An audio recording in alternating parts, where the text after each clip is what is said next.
So good afternoon to all the dearest one. How are you, my dear children? I hope that all of you are fine, healthy and taking your precious time in your studies. है ना, सब लोग बहुत अच्छे होंगे, सब बढ़िया होंगे। आज अपना जो टॉपिक है बेटा बहुत इम्पॉर्टेंट टॉपिक है। मतलब मेरे हिसाब से ये इस चैप्टर का सबसे इम्पॉर्टेंट पार्ट अब शुरू हो रहा है आज से।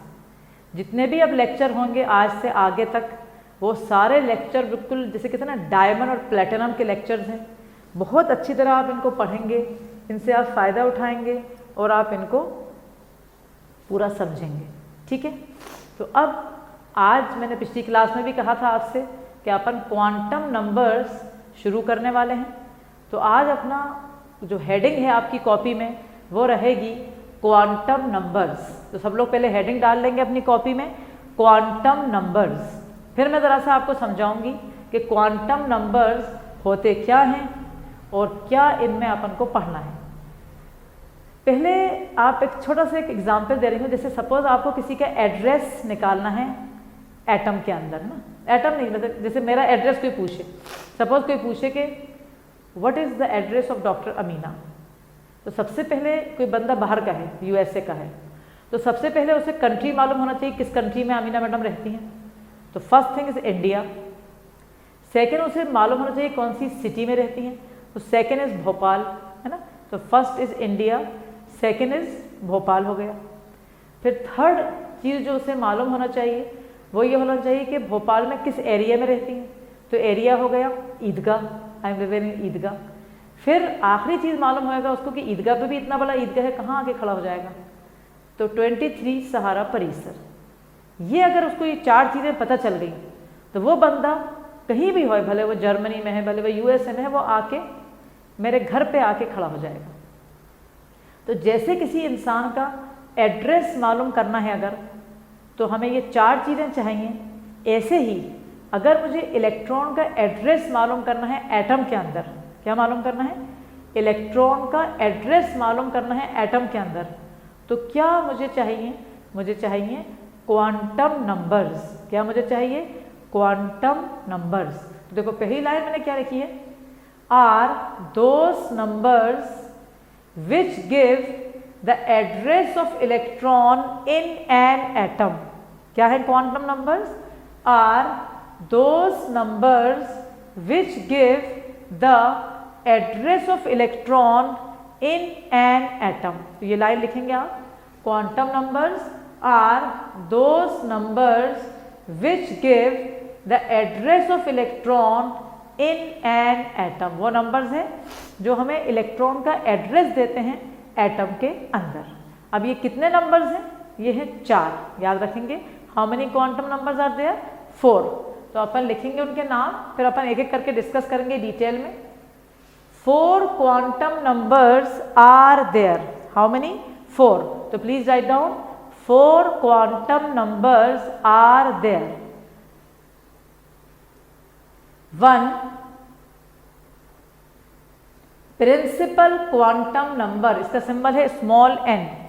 पहला है principal quantum number, what the symbol of it, small n। इसे कहते हैं अपन प्रिंसिपल क्वांटम नंबर।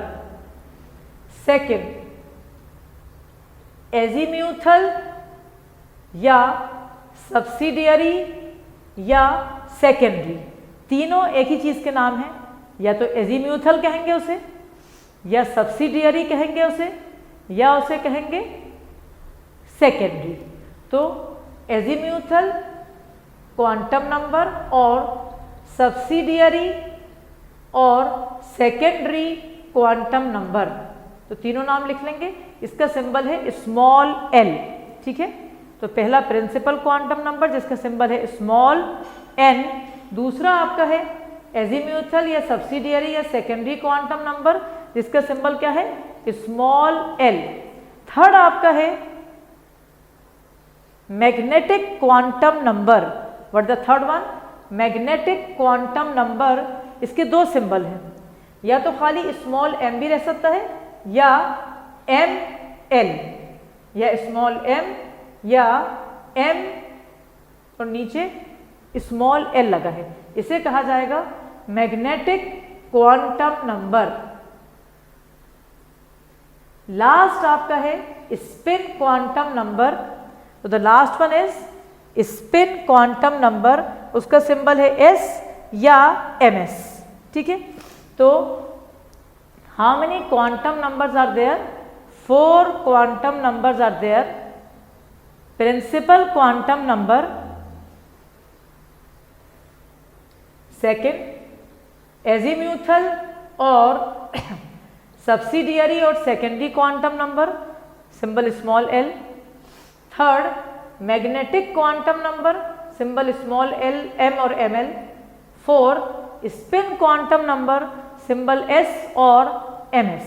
ठीक है, नाउ अब एक बात का ध्यान देना है आपको बहुत अच्छी तरह। शुरू के ये जो 3 है बेटा, प्रिंसिपल, एजीम्यूथल और मैग्नेटिक क्वांटम नंबर, ये 3 जो हैं, ये जो श्रोडिंगर इक्वेशन पिछली क्लास में आपको करवाया गया था, ये श्रोडिंगर इक्वेशन के सॉल्यूशन है। क्या है ये श्रोडिंगर इक्वेशन के सॉल्यूशन है। जैसे कोई भी मैथमेटिकल इक्वेशन के क्या होते हैं? सॉल्यूशन होते हैं। तो ये श्रोडिंगर इक्वेशन के सॉल्यूशन है। तो you can write the first 3 quantum numbers, यानी principal, azimuthal and magnetic, the first 3 quantum numbers are the solution of Schrodinger equation. The first 3 quantum numbers are the solution of Schrodinger equation. But spin quantum number जो है वो Schrodinger equation का solution नहीं है। तो अभी तक हमने क्या पढ़ा? हमने ये पढ़ा कि एक नंबर्स होते हैं जो कि Schrodinger equation के जो solution थे, जो कि डिस्क्राइब करा था वेव नेचर ऑफ इलेक्ट्रॉन को, जो कि लेटेस्ट मतलब फेनोमेना है। उसके अकॉर्डिंग आपने देखा कि जो इलेक्ट्रॉन का पार्टिकल भी नेचर है और वेव भी नेचर है। तो वेव नेचर ज़्यादा इम्पॉर्टेंट है क्योंकि वो बहुत स्मॉल इन साइज़ है। तो 4 जो श्रोडिंगर इक्वेशन ने अपने सॉल्यूशन करे, जिनको आइगन फंक्शन भी कहते हैं, वेव फंक्शन भी कहते हैं, उसके जो शुरू के 3 क्वांटम नंबर्स हैं वो हमें सब कुछ बताएंगे, इलेक्ट्रॉन के बारे में, ऑर्बिटल्स के बारे में, एटम के बारे में डिटेल्स में। और आखिरी वाला भी एक चीज़ बताएगा, पर वो श्रोडिंगर इक्वेशन का सॉल्यूशन नहीं है। अब हमारा एम ये है कि एक एक क्वांटम नंबर को हम डिटेल में पढ़ेंगे। तो पहला वाला जो क्वांटम नंबर है हमारा वो है प्रिंसिपल क्वांटम नंबर। तो what is the first one? Principal quantum number, जिसका सिंबल क्या है? Small n। तो प्रिंसिपल क्वांटम नंबर, इसका सिंबल है स्मॉल n। ये हमारा पहला है। इसके अंदर कुछ पॉइंट्स है जो अपन पढ़ेंगे। सबसे पहला इसका जो पॉइंट है वो अपन को याद करना है। क्या हमें बताता है प्रिंसिपल क्वांटम नंबर? हमें क्या बताता है? ये हमें बताता है साइज और एनर्जी ऑर्बिटल की। यानी साइज कैसे बताता है? मतलब न्यूक्लियस से लेके आउटर शेल इलेक्ट्रॉन तक का पूरा साइज बता देता है क्वांटम नंबर। जैसे अपन कहते हैं ना quantum, actually principal quantum number हमें शेल बताता है। अब जैसे फर्स्ट शेल है तो हमें पता है कि इलेक्ट्रॉन फर्स्ट शेल में कहाँ तक है, सेकेंड शेल है तो इलेक्ट्रॉन कहाँ तक है। तो यह हमें क्या बताता है? यह हमें बताता है साइज और एनर्जी भी बताता है। जब इलेक्ट्रॉन को जिस भी शेल में होगा तो उसके न्यूक्लियस से डिस्टेंस से हमें एनर्जी भी मालूम होगी। तो सबसे पहला पॉइंट लिखेंगे आप, प्रिंसिपल क्वांटम नंबर के सिग्निफिकेंस है ये, it gives the size and energy of the orbital. तो principal quantum number first point, it gives the size and energy of the orbital. तो प्रिंसिपल क्वांटम नंबर हमें क्या देता है? वो हमें देता है साइज और हमें देता है ऑर्बिटल की एनर्जी। तो this is principal quantum number which give us the size and energy of the orbital. Second एक बहुत इंपॉर्टेंट पॉइंट है, ये अपन ने वहाँ भी डिस्कस करेंगे अभी आगे भी, कि जो हाइड्रोजन है ना, हाइड्रोजन उसके अंदर एक इलेक्ट्रॉन है और हाइड्रोजन लाइक स्पीशीज़ हैं उनमें भी एक एक इलेक्ट्रॉन होता है। जैसे He पॉजिटिव है, Li+2 है। तो हाइड्रोजन या हाइड्रोजन लाइक स्पीशीज़ जो हैं इनके अंदर इनकी जो एनर्जी है वो डिपेंड करती है सिर्फ काय पे? प्रिंसिपल क्वांटम नंबर यानी स्मॉल m पे। ठीक है, ये आगे जाके और डिटेल में आएगा जब और अच्छी तरह समझ में आएगा। तो रिमेंबर द सेकेंड पॉइंट क्या लिखवाना है मुझे कि फॉर हाइड्रोजन और hydrogen like species means the species which contain 1 electron their energy depend only upon what, upon principal quantum number. तो क्या लिखा अपन ने second point, for hydrogen and hydrogen like species, for hydrogen and hydrogen like species bracket में means 1 electron species. Hydrogen like species क्या होती है, जिसमें 1 इलेक्ट्रॉन है। जैसे आप चाहो तो एक एग्जाम्पल लिख सकते हो He पॉजिटिव Li+2, ठीक है। तो for hydrogen and hydrogen like species like 1 electron species the energy and size of the orbital depends on n only. क्या पे डिपेंड्स करता है, डिपेंड करता है सिर्फ और सिर्फ प्रिंसिपल क्वांटम नंबर पे। तो please write down, finish the second point, for hydrogen and hydrogen like species that is 1 electron species, you can write the example He positive and Li+2, both the things energy and size of the orbital depends only upon n। आप कहोगे madam बाकी के लिए क्या है, जो hydrogen like species नहीं है ना, उनका जो एनर्जी है या साइज वो डिपेंड करता है n और एजीम्यूथल पे। ये सब आगे चल के डिटेल में समझ में आएगा, अभी इतना नहीं आ रहा समझ, मैं खुद जान रही हूँ, बट जितना आ रहा है अभी इतना समझो, क्योंकि आगे जाके बहुत डेप्थ में क्लियर हो जाएगा। तो आई होप कि प्रिंसिपल क्वांटम नंबर के आपको 2 पॉइंट समझ आ गए। पहला कि वो ऑर्बिटल की साइज और एनर्जी देता है। सेकंड क्या है उसका, सेकंड उसका ये है कि वो हमें या मतलब हाइड्रोजन या हाइड्रोजन लाइक स्पीशीज जो है जिनमें 1 इलेक्ट्रॉन है, उनके अंदर उनका साइज और एनर्जी काय पे डिपेंड करता है, सिर्फ प्रिंसिपल क्वांटम नंबर पे डिपेंड करता है। अब आएगा सी, थर्ड सी पॉइंट सबसे ज़्यादा समझने का है, इजी है, लेकिन उसमें सबसे इंपॉर्टेंट चीज़ है कि प्रिंसिपल क्वांटम नंबर हमें क्या देता है, वो हमें देता है शेल जिसमें इलेक्ट्रॉन रहता है। जैसे अपन ने, मैंने उस दिन तुम्हें बताया था कि अकॉर्डिंग टू क्लासिकल कॉन्सेप्ट, जो बोहर का कॉन्सेप्ट है, उसके अकॉर्डिंग सिर्फ एटम में शेल होती है, सर्कुलर ऑर्बिट्स हैं और शेल है। लेकिन न्यू जो कॉन्सेप्ट है उसके अकॉर्डिंग शेल्स भी हैं, सब शेल्स भी हैं और ऑर्बिटल्स भी हैं, ठीक है। शेल्स हैं, सब शेल्स हैं और ऑर्बिटल्स हैं। तो प्रिंसिपल क्वांटम नंबर जो है वो हमें क्या देता है, वो हमें देता है शेल जिसके अंदर इलेक्ट्रॉन रहता है। It gives the shell in which the electron is present. तो थर्ड सी पॉइंट लिखेंगे, एन के लिए आ रहा है प्रिंसिपल क्वांटम नंबर के लिए, it gives the shell in which the electron is present, ठीक है। तो सी पॉइंट जल्दी से फिनिश कर लें। It gives the shell in which the electron is present, okay. अब अपन ध्यान से सुनेंगे, जब ये शेल बताता है तो आप समझते हो कि n क्या है, स्मॉल n। तो स्मॉल n यानी प्रिंसिपल क्वांटम नंबर यानी शेल। तो अगर n 1 है तो आपको जो 9th में आपने पढ़ा था कौन सी शेल, k शेल। अगर n 2 है तो l शेल, अगर n 3 है तो m shell and so on. और n कभी भी 0 नहीं हो सकता ना, n can not be equal to 0। Why, because 0 का मतलब कि शेल ही नहीं है। ऐसा थोड़ी होता कि एटम के अंदर शेल ही नहीं है, एटम में शेल तो होती होती हैं। तो अपन का नेक्स्ट पॉइंट आएगा, इफ n इक्वल टू 1, ठीक है, यानी k shell. If n equal to 2 यानी l shell and so on, मतलब 2 बता दिए मैंने, आगे बहुत से हैं।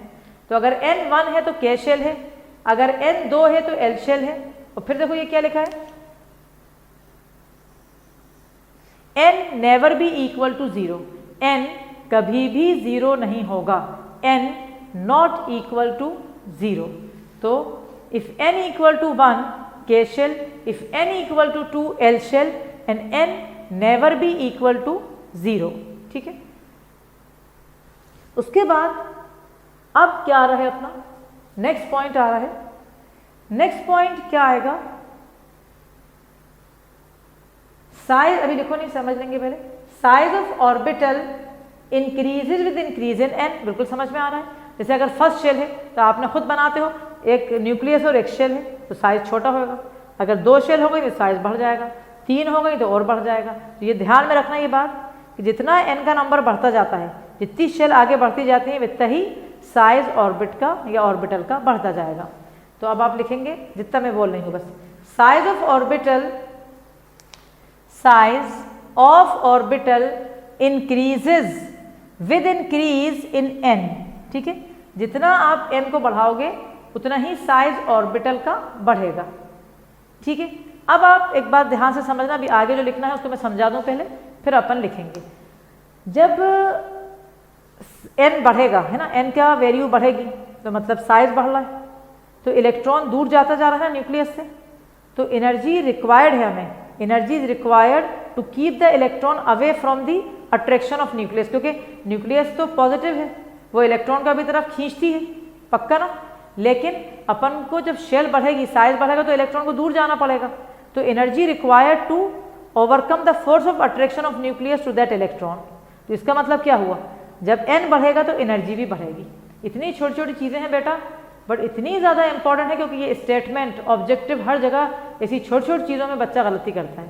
तो क्या ध्यान में रहेगा कि जब n का नंबर बढ़ेगा, जब शेल का नंबर बढ़ेगा, तो साइज भी बढ़ेगा, साइज तो समझ में आ रहा है, और एनर्जी भी बढ़ेगी। क्यों बढ़ेगी, क्योंकि energy required to keep the electron away from the attraction of nucleus. अब देखिए मैंने क्या लिखा है, यहाँ तक तो आपने लिख ही लिया कि size of orbital increases with increase in n as the electron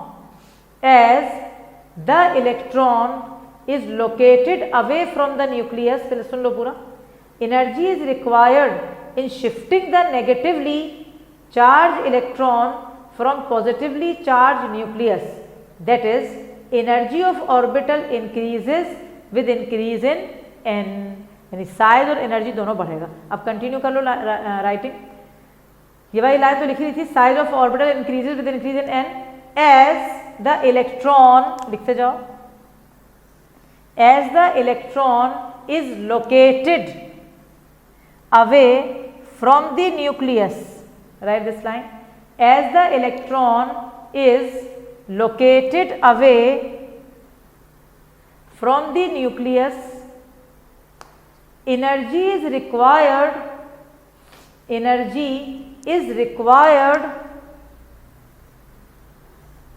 shifting the negatively charged electron from positively charged nucleus।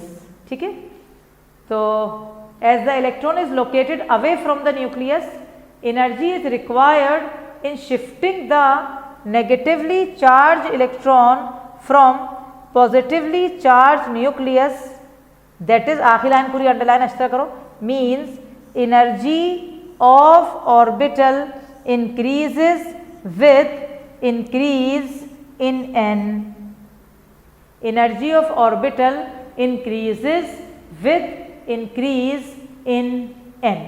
ठीक है, so please complete the writing work fast. यकीनन आपको प्रिंसिपल क्वांटम नंबर पूरा समझ में आ गया होगा। आई होप कि आपको पूरा बहुत अच्छी तरह समझ में आया है। आप एक दफ़ा उसको रिकॉल करें, मैं एक दफ़ा रिवाइज करवा देती हूँ जब तक मैं बोर्ड को रब कर रही हूँ। प्रिंसिपल क्वांटम नंबर का सिंबल है स्मॉल n। ये हमें बताता है कि इलेक्ट्रॉन हमारा कौन सी शेल में रहता है, सबसे मेन चीज़। दूसरी चीज़ ये हमें बताता है, पहले तो इलेक्ट्रॉन बता देगा कि कौन सी शेल में रहता है, दूसरी चीज़ ये हमें बताता है ऑर्बिटल का साइज और एनर्जी, है ना। ऑर्बिटल का कॉन्सेप्ट अभी तक आ ही नहीं रहा था। बोहर के अकॉर्डिंग तो ऑर्बिट्स होते थे, लेकिन ऑर्बिटल की साइज और एनर्जी, ऑर्बिटल को ऑर्बिट भी कह सकते हैं अभी तक, तो बाद में जाके अभी और अच्छी तरह पढ़ेंगे ऑर्बिटल। यहाँ पर अभी ऑर्बिट ही कह सकते हैं, शेल भी कह सकते हैं कि साइज ऑफ द एटम देता है, साइज ऑफ द शेल देता है, और दूसरी चीज़ एनर्जी भी देता है। n की वैल्यूज़ 1 KLMN हो गया, n 0 कभी नहीं हो सकता। लेकिन जितना n बढ़ेगा, जितना शेल का नंबर बढ़ेगा, उतना ही साइज भी बढ़ेगा एज वेल एज एनर्जी भी बढ़ेगी। अब हम आ रहे हैं सेकंड जो हमारा क्वांटम नंबर है आपका, उसका नाम मैंने आपको दे दिया था, उसको एजीम्यूथल क्वांटम नंबर कहते हैं। तो अब अपन 2 लिखेंगे। 2 हमारा आ रहा है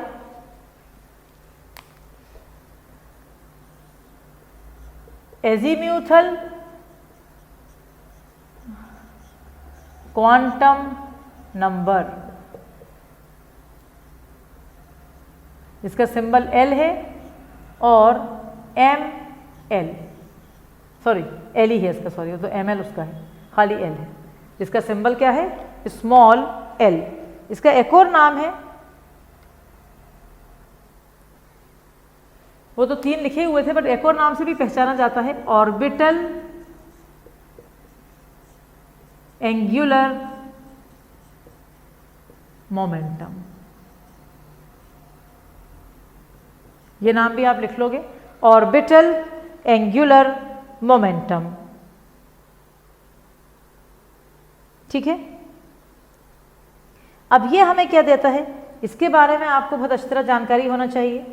अपन का एनसीईआरटी बहुत ज़्यादा डिटेल में इनको नहीं दे रहा है, बट अपन को बहुत अच्छी तरह इन्हें पढ़ना भी है, क्योंकि ये बहुत बहुत इंपॉर्टेंट चीज़ें हैं जो आपको मालूम होना चाहिए, है ना। अब जैसे इसका जो नाम आपने देखा है अभी, इस नाम के अकॉर्डिंग पहली बात, जैसे प्रिंसिपल क्वांटम नंबर आपको शेल दे रहा है, ऐसे ये सब शेल दे रहा है। जैसे मैंने आपको बताया था कि एटम में शेल के अंदर सब शेल होती हैं, तो जैसे प्रिंसिपल क्वांटम नंबर ने शेल दिया था एन ने, एल हमें सबसे मेन चीज़ है वो हमें दे रहा है द सब शेल, शेल के अंदर सब शेल, द सब shell in which the electron is present. तो पहला पॉइंट अपन लिखेंगे इसमें, इट गिव्स द सब shell in which the electron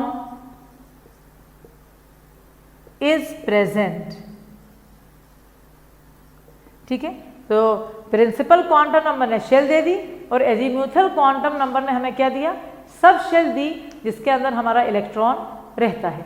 दूसरा जो आपका नाम अभी लिखा है आपने ऑर्बिटल एंगुलर मोमेंटम, तो वो हमें देता है एंगुलर मोमेंटम इलेक्ट्रॉन का एटम के अंदर। क्या देता है हमें वो, एंगुलर मोमेंटम इलेक्ट्रॉन का एटम के अंदर। क्या मतलब, जब सबशेल में आता है तो इलेक्ट्रॉन का मोमेंटम चेंज होता है, क्योंकि सीधे थोड़ी जा रहा है वो, अब सबशेल में आ रहा है तो वो मूवमेंट उसका चेंज हो रहा है, तो उससे एंगल जो हो रही है तो उसके लिए वो एंगुलर मोमेंटम देता है। तो सेकेंड पॉइंट हमारा आएगा, it gives the angular momentum of the electron in a subshell। उसका एक फॉर्मूला है सबशेल वाले का, वो अभी लिख लो आप, फिर बाद में उस पर अपन बताएंगे कि उसको कैसे उठाएंगे, अभी नहीं उठा पाएंगे क्योंकि अभी आपने आगे नहीं पढ़ा है। ये एक फॉर्मूला याद कर लो आप, angular momentum equal to under root of L into L plus one, where L is azimuthal quantum number, under root of L into L plus one. यहाँ पर कंफ्यूज नहीं होने के लिए एक चीज़ समझा रही हूँ, याद दिला रही हूँ, ये एंगुलर मोमेंटम इलेक्ट्रॉन का है सब शेल में। बोहर का पोस्टुलेट याद होगा, शेल के अंदर जो एंगुलर मोमेंटम था बोहर वाला, वो भी लिखवा देती हूँ ताकि कंफ्यूज नहीं हो। Angular momentum of electron in the orbit क्या है वो, mvr, angular momentum equal to nh upon 2 pi. याद आया, ये ऑर्बिट में है, ये ऑर्बिट का फॉर्मूला है और ये आपका सब शेल का फॉर्मूला है। ये आप जल्दी से लिख लो, बहुत इंपॉर्टेंट चीज़ें पढ़ना है अपन। Hurry up children, write fast.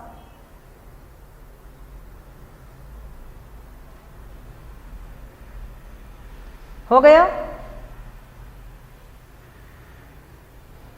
इसमें एक चीज़ मिसिंग हो गई, sorry,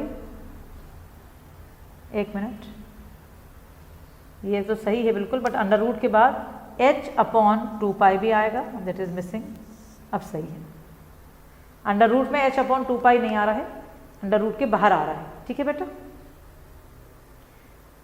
so this is the second significance of it कि वह एंगुलर मोमेंटम देता है। फिर वो थर्ड पॉइंट है कि वो भी एनर्जी सब शेल की देता है ना, और शेप। तो थर्ड लिखेंगे आप सिग्निफिकेंस, जब तक मैं रब कर रही हूँ आप टाइम को बचाएंगे और लिखेंगे third significance azimuthal quantum number का। It gives the shape and energy of the सब shell. It gives the shape and energy of the सब शेल। वो शेप भी देता है और एनर्जी भी देता है, किसकी, सब शेल की। वो सब शेल की एनर्जी और शेप दोनों देता है वो। अब हमें एक चीज़ समझना है, बहुत इंपॉर्टेंट, अब हम समझा रहे हैं आपको चीज़ें। 3 चीज़ों के बाद कंक्लूजन ये निकला कि वो सब शेल देता है जिसमें इलेक्ट्रॉन रहता है, वो साइज और शेप और एनर्जी देता है सब शेल की, और वो एंगुलर मोमेंटम देता है जिसका फॉर्मूला रटा होना चाहिए, under root of L into L plus 1 H upon 2 pi after the under root, और ऑर्बिट का MVR equal to NH upon 2 pi. ठीक है, अब L के लिए याद रखेंगे अपन, सब शेल के नाम याद रखेंगे। अब अगर L 0 है, जैसे N 1 है तो K शेल है, अब ये नई चीज़ है, फर्स्ट टाइम पढ़ रहा हूँ। L 0 का नाम दिया गया है पूरी दुनिया में S सब शेल, ये याद करने का चीज़ है, इसमें कोई बहुत बड़ी बात नहीं है, याद करेंगे। L अगर 1 है तो P सब शेल है, L अगर 2 है तो D सब शेल है, और L अगर 3 है तो F सब शेल है। बस ये आप ऐसे बॉक्स में भर लो पहले जल्दी से, सब लोग इतना लिख लो। ये सब सिंबल्स हैं जो कि सिग्निफाई कर रहे हैं, जैसे क्लास 11th A, किसने कहा भाई? हो सकता है किसी और स्कूल में 11th A ह्यूमैनिटी वाली क्लास हो, किसी स्कूल में 11th A मैथ्स वाली क्लास। ऐसे ही एक साइंटिस्ट ने आपस में तय करके ये करा कि अगर L 0 है तो S सब शेल है, अगर L 1 है तो P सब शेल है, L 2 है तो D सब शेल है, और L अगर 3 है तो F सब शेल है। L 3 तक डिस्कवर हुए हैं क्योंकि आपके पास जो एलिमेंट्स हैं अभी तक दुनिया में वो 118 है, 118 एलिमेंट्स, उनमें इतना ही सब शेल की जरूरत पड़ रही है, उससे ज़्यादा अभी नहीं है। लेकिन साइंटिस्ट ने कहा है अगर if more than 118 elements discovered, अगर जैसे 118 से ज़्यादा डिस्कवर हो गए तो उन्होंने अभी से उसका नाम तय कर दिए हैं, तो L की जरूरत पड़ेगी। देन इफ अगर L 4 होएगा तो G सब शेल होएगा, जो कि अभी है नहीं, अगर डिस्कवर हुए कभी तो। और एक और उन्होंने बता दिया है L 5 के लिए वो H सब शेल, H सब शेल, तो ये भी आप लिख सकते हो। लेकिन ये अभी है, till now we are having only 118 elements, 118 elements के लिए F सब शेल तक काफ़ी है। बट अगर डिस्कवर हुए 118 से ज़्यादा, तो अगर L 4 हुआ तो G सब शेल नाम रखेंगे उसका, और अगर L 5 हुआ तो H सब शेल नाम रखेंगे। तो ये सब शेल के नाम हैं आपके, ये आप याद रख लें, ठीक है। अब इनके मतलब NCERT में नहीं दिया है, बट ऐसे ही मैं बताना चाह रही थी कि ये क्या स्टैंड कर रहे हैं। जैसे S का मतलब होता है शार्प, जैसे उनके जो शेप है ना वो उस जैसे होंगे, थोड़ा शार्प होएगा, अंदर की तरफ जा रही होगी। P का मतलब प्रिंसिपल, नॉर्मल होएगा प्रिंसिपल, और D जो है वो डिफ्यूज होएगी थोड़ी अंदर की तरफ, तो उसका नाम डिफ्यूज दे दिया। और F जो है वो फंडामेंटल दे दिया, थोड़ी कॉम्प्लेक्स है, फंडामेंटल। तो इस तरह से ये नाम NCERT में नहीं है, बट अगर आपका दिल चाहे तो आप लिख लो कि आपको लगेगा भाई ये SPDF को क्यों दिया, क्यों SP, क्यों ABCD दे देते, KMNO कुछ भी दे देते, KMNO था तो कुछ और दे देते, लेकिन ये दिया है, XYZ दे देते, लेकिन ये दिया है। तो आप ये लिख लें जल्दी से कि S stand for sharp, P stand for principal, D stand for diffuse and F stand for fundamental. तो ये बात अभी यहाँ तक अपन ने कर ली। अब इसके बाद हमें कुछ एक और अच्छी चीज़ें समझाना है अभी, जो आपको बहुत काम में आने वाली हैं अभी, और वो अपन को मतलब निकालना है अच्छी तरह कि वो कैसे हम निकालेंगे, ठीक है। अब अगर कोई हमसे पूछे कि ऑर्डर ऑफ एनर्जीज बताइए, किसी भी सब शेल में आप ऑर्डर ऑफ एनर्जीज बताइए, तो कैसे निकालेंगे ये भी पता होना चाहिए। इसके अंदर एक चीज़ और, फिर अपन आगे बढ़ेंगे। ऑर्डर ऑफ एनर्जीज ऑफ सब शेल्स है ना, जैसे शेल्स की एनर्जी तो हम जानते हैं कि जितना अपन आगे बढ़ेंगे वित्तीय एनर्जी बढ़ेगी, के की सबसे कम है ना। अगर कोई शेल के पूछता, प्रिंसिपल क्वांटम नंबर का कोई पूछता, तो एनर्जी का ऑर्डर ये आता, के सबसे कम, फिर L, फिर M, फिर सो ऑन, क्योंकि अपन ने बताया जितना शेल बढ़ेगी वित्तीय एनर्जी बढ़ेगी। अब इनकी जो सब शेल की जो ऑर्डर ऑफ एनर्जीज है, सबसे ज़्यादा S की है, फिर P की है, फिर D की है, फिर F की है। तो ये भी आप चाहो तो लिख लो अपनी कॉपी में, फिर अपन आगे बढ़ते हैं, इसको रब कर दें ज़रा सा, then we will move further. Sign शायद गलती में लग गया, सॉरी, ये उल्टा साइन लग गया है अपना, इसको लेस करेंगे अपन, सॉरी। ऑर्डर ऑफ एनर्जीज में S सबसे कम है और F सबसे ज़्यादा है, क्योंकि जितना F के लिए शेल बढ़ती जाएगी तो एनर्जीज भी अपनी बढ़ती जाएंगी, ठीक है। अब हम आपको एक चीज़ समझा रहे हैं यहाँ, बहुत इंपॉर्टेंट इसके लिए, कि एल की वैल्यूज़ कैसे निकाली जाती हैं और कैसे एल की वैल्यूज़ को हम समझेंगे। जैसे एल हैज़ वैल्यूज़, एक साथ मेरे लिखो, एक फॉर्मूला टाइप का है वो mathematical, L has values as L equal to 0 to n minus 1. L equal to 0 to n minus 1, ये उसकी L की वैल्यूज़ है। क्या मतलब, अगर n, ध्यान से देखना, n, if n equal to 1, अगर n 1 है, what is the meaning of n 1? First shell है ना, फर्स्ट शेल। तो फर्स्ट शेल अगर है तो L की वैल्यू देखो, 1 माइनस 1 0, L इक्वल टू 0। अगर n इक्वल टू 1 है तो L equal to 0। What is the meaning, अगर n इक्वल टू 1 है तो L इक्वल टू 0 का मतलब क्या है, इसका मतलब समझो mathematically. Means n equal to 1 यानी first shell, means in first shell only S subshell exist. समझ आई बेटा, फर्स्ट शेल में, ये फर्स्ट शेल है, एक ही एल की वैल्यू बस दिख रही है 1 माइनस 1 0, तो ओनली एस सबशेल एग्जिस्ट करती है। तो फर्स्ट, मैं ऐसे समझाती हूँ कि फर्स्ट शेल एक वो वाला घर है 1 BHK का, समझ आई, क्या मतलब 1 एक कमरे का, तो एक शेल, फर्स्ट शेल में सिर्फ एक सब शेल होती है, उसका नाम है एस। चलिए करके अपन देखते हैं, अगर n 2 है तो ये जैसे इसको 1 कर दो, सेकंड में अपन लेते हैं, इफ n इक्वल टू 2, अगर n 2 है, what is the meaning n equal to 2, second shell. जो अगर n हमारा 2 है यानी सेकेंड शेल है, तो अपन करेंगे यहाँ पर आके ध्यान से देखना, इसके बदले 2 लगाएंगे, 2 में से -1 करोगे तो क्या आएगा 1, लेकिन ये मतलब क्या है इस डॉटेड लाइन का कि 1 से पहले वाली वैल्यू भी लेना है। क्या है 1 से पहले वाली वैल्यू, 0, 0 से n माइनस 1 है, 2 माइनस 1 1 और 1 से पहले 0। तो अगर n इक्वल टू 2 है बेटा, तो l की वैल्यू 0 भी हो सकती है या l 1। आपने देखा उस टेबल में l 0 यानी s सब शेल और l 1 यानी p सब शेल। समझ आई, मतलब क्या हुआ इस पूरी बात का, मीन्स इन सेकेंड शेल, या आपका सेकेंड शेल है यानी एल शेल, 2 सब शेल्स एग्जिस्ट। क्या है वो, एस एंड पी। समझ आई ये बात कि अगर हमारे पास सेकेंड शेल है, तो सेकेंड शेल कौन सा है, 2 BHK वाला फ्लैट है, उसमें 2 सब शेल हैं, एक एस है और एक पी है। आई बात समझ, बहुत इंपॉर्टेंट चीज़ें पढ़ना है आप इसकी इंपॉर्टेंस समझ ही नहीं पाओगे जब तक कि आप इसको रिवाइज नहीं करोगे। बहुत ज़्यादा इंपॉर्टेंट चीज़ें अपन बेटा पढ़ना है, और इस पर अगला लेक्चर पूरा इस पर डिपेंड है। जो बच्चा ये वाला लेक्चर नहीं समझेगा वो अगला नहीं समझेगा, अगला पूरा इसी के मतलब कंटिन्यूशन में आएगा। तो अगर हमारा अब देखते हैं थर्ड पॉइंट, अब अगर आप समझ गए हैं तो फटाफट करेंगे।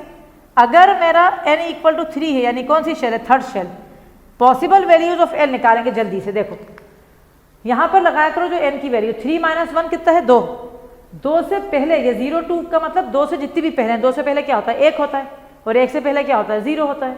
तो अगर n 3 है तो l की वैल्यूज क्या है 0, l की वैल्यू 1 और l की वैल्यू 2। अगर फिर से समझा देती हूँ, अगर डाउट है, n 3 है, 3 माइनस 1 बेटा 2, 2 से पहले 1, 1 से पहले 0, बस 0 तक आएंगे। तो क्या कौन कौन सी सबशेल्स हो गई, S P और L इक्वल टू 2 क्या होता है D।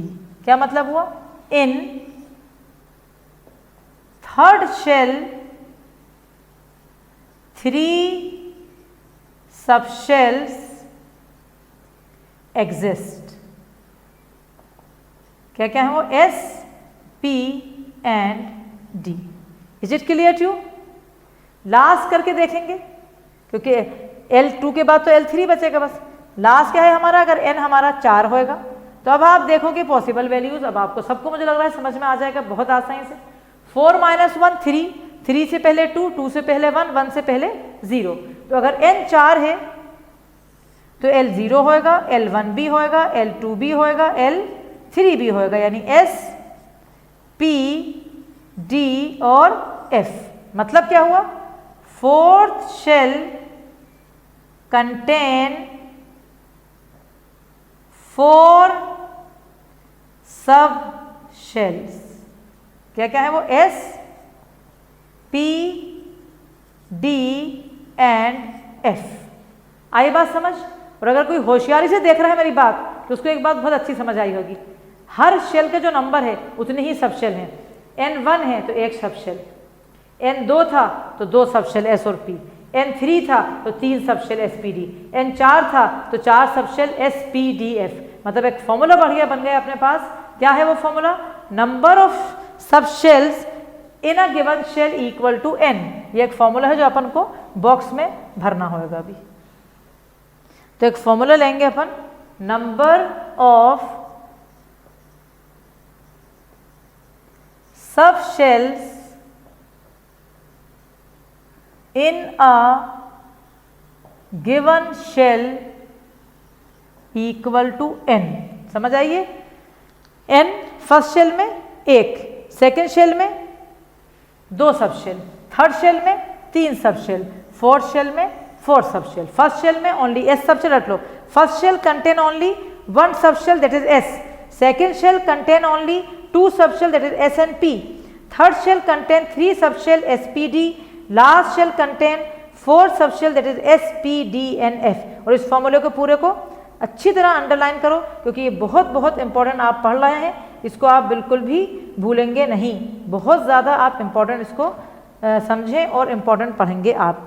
ठीक है बेटा, अब मैं आपको एक लास्ट चीज़ आज के लेक्चर में बता रही हूँ क्योंकि actually we can not take more than this. उसका रीज़न है क्योंकि अगर अपन ने मैग्नेटिक क्वांटम नंबर शुरू करा तो उसमें फिर अपन को 20 मिनट लग जाएंगे और आपका टाइम बहुत ज़्यादा हो जाएगा। तो मैं क्वेश्चन दे रही हूँ, all of you write down the question. सब लोग मेरे साथ क्वेश्चन लिखेंगे। What is the angular momentum of the electron? What is the angular momentum of the electron in the second orbit and in s subshell? What is the angular momentum of the electron in second orbit,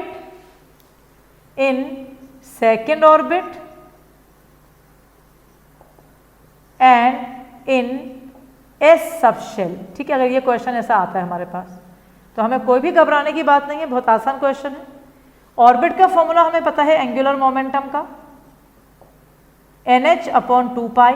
ठीक है, कौन सी orbit है, second orbit है तो n के बदले 2 लिखेंगे, 2h upon 2 पाई, 2 से 2 कटेगा तो आंसर इसको अभी सॉल्व नहीं करेंगे, बस h अपॉन पाई करवाएं। h की वैल्यू आपको पता है, पाई की भी पता है, no need to solve it now. अब अगर मुझे एस सबशेल में एंगुलर मोमेंटम निकालना है सबशेल का, तो आप सब जानते हो कि सबशेल के लिए आपके पास बहुत बढ़िया फॉर्मूला दिया गया था अभी सबशेल के लिए। वो फॉर्मूला था under root of L into L plus 1 H upon 2 pi. S subshell में L 0 होता है तो under root of 0 into 0 plus 1 H upon 2 pi यानी इक्वल टू 0। इस तरह से इन फॉर्मूलाज पे छोटे छोटे क्वेश्चन आ सकते हैं एप्लीकेशन के, तो आप ये देख लेंगे। और अगर आपने समझ लिया है तो अपने अपना कुछ लिखने में छूटा भी हो तो आप वीडियो को यकीनन रिविजिट करना ही पड़ेगी ये वीडियो, क्योंकि अगली क्लास इसका इसी का आगे है। मतलब मैग्नेटिक क्वांटम नंबर और स्पिन क्वांटम नंबर बचे हैं, वो अगली क्लास में होंगे। तो आप इस वीडियो को अभी समझ लिया है, फिर से आज एक दफ़ा रिविजिट करके पूरा लिख लेंगे अगर कुछ छूटा है, और नेक्स्ट क्लास से पहले भी एक दफ़ा देखना पड़ेगा, समझ रहे हो, ताकि रट जाए। क्वांटम नंबर जिसको नहीं आते उसे कुछ नहीं आता, क्योंकि आगे पूरा चैप्टर ये वाला केमिकल फैमिली वाला, बॉन्डिंग वाला सब क्वांटम नंबर्स पे डिपेंड करेगा, और ऑर्गेनिक भी। मैं तुम्हें बता रही हूँ ये बात, उस बात को तुम फॉर ग्रांटेड नहीं लेना। Please take care of this. Now don't forget to, as I always use to say, subscribe the channel and like the video and share it with many more. With this quote I want to finish the class. From DSC team, Dr. Amina, HOD Chemistry. Bye bye.